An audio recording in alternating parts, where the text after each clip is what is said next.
നമസ്കാരം. ക്യൂ മലയാള UK ന്യൂസിലേക്ക് സ്വാഗതം. ഇംഗ്ലണ്ടിലെ സ്കൂളുകളിൽ വിദ്യാഭ്യാസ നയങ്ങളിൽ കാര്യമായ മാറ്റങ്ങൾ വരുത്താൻ സർക്കാർ ഒരുങ്ങുന്നു. മുൻ സർക്കാരിൻ്റെ കാലത്ത് നടപ്പാക്കിയ ചില നിർബന്ധിത വിദ്യാഭ്യാസ നയങ്ങൾ പുനഃപരിശോധിച്ച് വിദ്യാർത്ഥികളുടെ പ്രായത്തിനും മാനസിക വളർച്ചയ്ക്കും അനുയോജ്യമായ രീതിയിൽ പാഠ്യവിഷയങ്ങൾ അവതരിപ്പിക്കാനാണ് പുതിയ നീക്കം.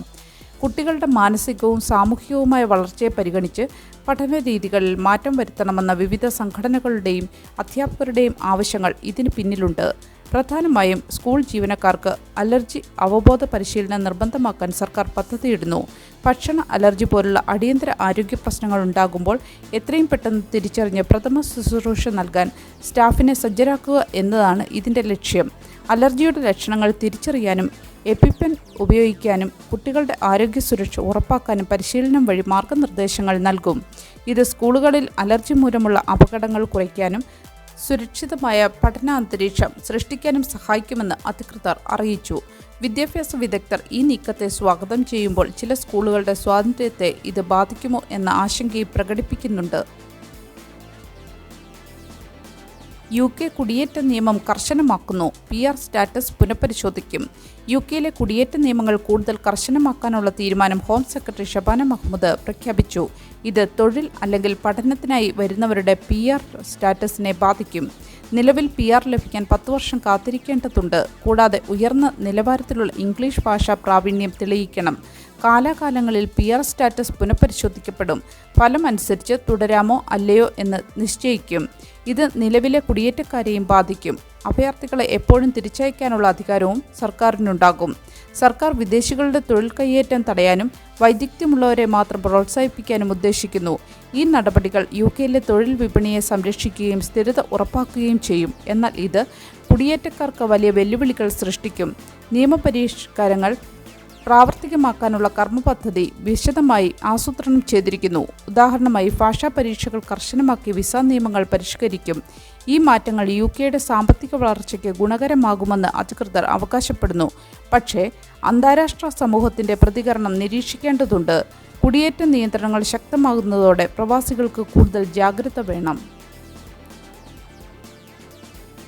UKയിൽ ഡീസൽ പെട്രോൾ വിലകൾ വർദ്ധിക്കുന്നു. മധ്യപൂർവേഷ്യയിലെ സംഘർഷങ്ങൾക്കിടയിൽ UKയിൽ ഡീസൽ വില കഴിഞ്ഞ 16 മാസത്തിനിടയിലെ ഏറ്റവും ഉയർന്ന നിരക്കിലെത്തി.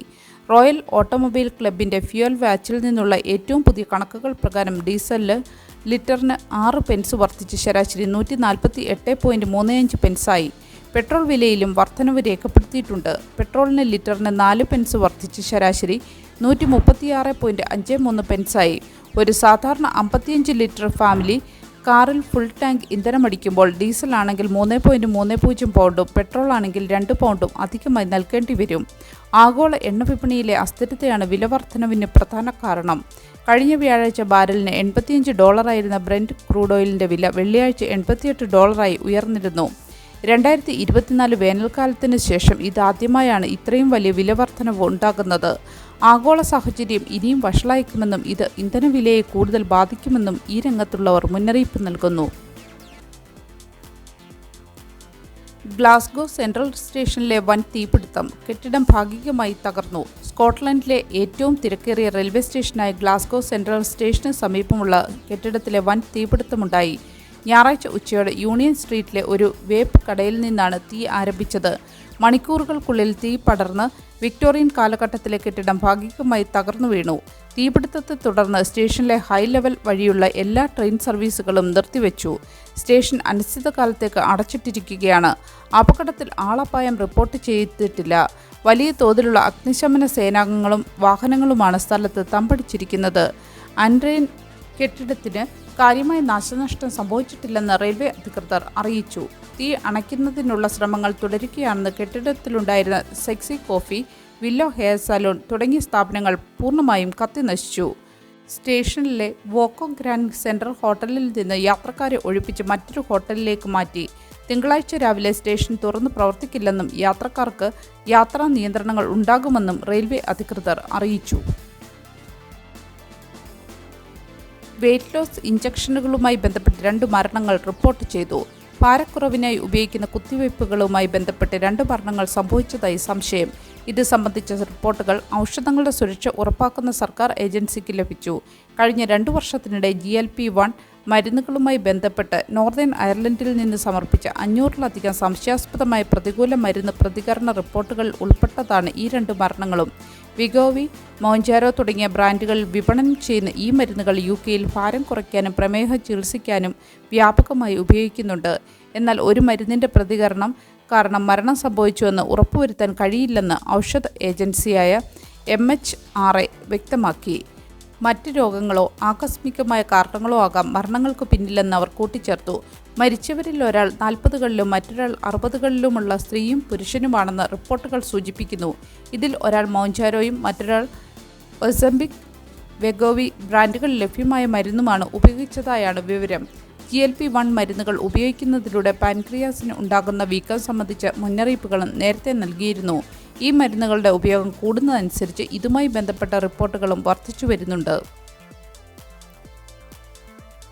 ബ്രിട്ടനിലെ തൊഴിൽ വിപണി തളരുന്നു. റിക്രൂട്ട്മെന്റ് ആവശ്യകത കുറയുന്നു. ബ്രിട്ടനിലെ തൊഴിൽ വിപണി സാമ്പത്തിക അനിശ്ചിതത്വത്തെ തുടർന്ന് വളരെയധികം ദുർബലമായിരിക്കുന്നു. കമ്പനികൾ പുതിയ നിയമനങ്ങൾ നടത്തുന്നതിൽ അതീവ ജാഗ്രത പുലർത്തുന്നതിനാൽ റിക്രൂട്ട്മെന്റ് ആവശ്യകത ഗണ്യമായി കുറഞ്ഞതായി പുതിയ റിപ്പോർട്ടുകൾ സൂചിപ്പിക്കുന്നു. കഴിഞ്ഞ 15 വർഷത്തിനിടയിലെ ഏറ്റവും മോശം അവസ്ഥയാണ് തൊഴിൽ വിപണി നേരിടുന്നതെന്ന് അക്കൗണ്ടിംഗ് സ്ഥാപനമായ BDO പുറത്തുവിട്ട റിപ്പോർട്ടിൽ പറയുന്നു. കഴിഞ്ഞ ഫെബ്രുവരിയിൽ തൊഴിൽ വിപണിയുടെ സൂചിക 93.30 താഴ്ന്നു. 95-ന് മുകളിലുള്ള കണക്കുകളാണ് വളർച്ചയെ സൂചിപ്പിക്കുന്നത്. സാമ്പത്തിക മാന്ദ്യത്തിനു ശേഷം 2011 മാർച്ചിലാണ് ഇതിനു മുമ്പ് ഇത്രയും മോശം പ്രകടനം രേഖപ്പെടുത്തിയത്.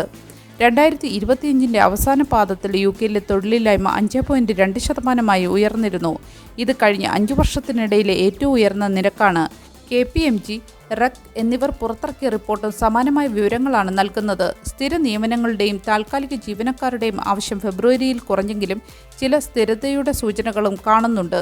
എങ്കിലും ആഗോള പ്രശ്നങ്ങൾ കാരണം കമ്പനികൾ പുതിയ നിയമനങ്ങളിൽ സംശയം പ്രകടിപ്പിക്കുകയാണ്.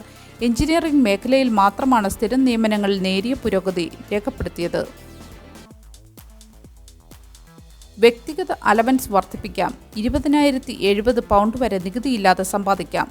ബ്രിട്ടനിലെ പേഴ്സണൽ അലവൻസ് 2021-ലെ ഫ്രീസിന് ശേഷം ഇപ്പോൾ HMRCയുടെ പ്രത്യേക നിയമം വഴി 20,070 പൗണ്ട് വരെ ഉയരാനുള്ള സാധ്യതയുണ്ടെന്ന് പുതിയ റിപ്പോർട്ടുകൾ വെളിപ്പെടുത്തുന്നു. 2021 മുതൽ ഈ തുകയിൽ മാറ്റമില്ലാതെ തുടരുകയാണ്. റെന്റ് എ റൂം പദ്ധതിയിലൂടെയാണ് ഈ വർധനവ് സാധ്യമാകുന്നത്.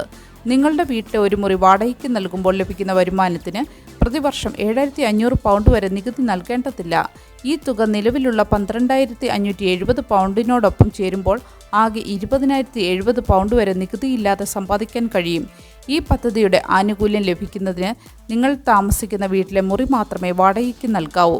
വാങ്ങാനായി എടുത്ത സ്വത്തുക്കൾ ഈ നിയമം ബാധകമല്ല.